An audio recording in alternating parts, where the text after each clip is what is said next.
Дайын шугар клубын гандах дахь цагаан талаас спортын төв сургуулийн Тэлмэн бүх талаас бэлдэрэ.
килограммын жин хөлтөөс орж ирсэн. Үндэсний биеийн дамрын номын жин өсөлтөөр шигшээл авч яваадаа шүр эрх сараа 2 гараа.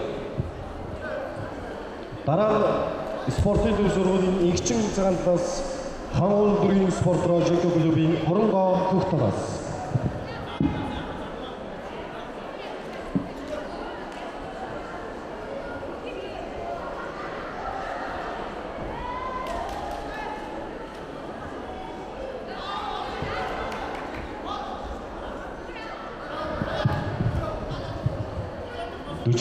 килограммын жин сагалаас гарч ирсэн Волтим клубын дамжчин шүр өрсөлдөгч шигшээл айлт шалгарлаа. Нийслэлийн ерөнхий боловсролын спортын төв сургуулийн дамжчин инхчин цагаанлаас хангуул бүргийн спорт руу Женко клубын дамжчин урангоо хөх талаас.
Thank you.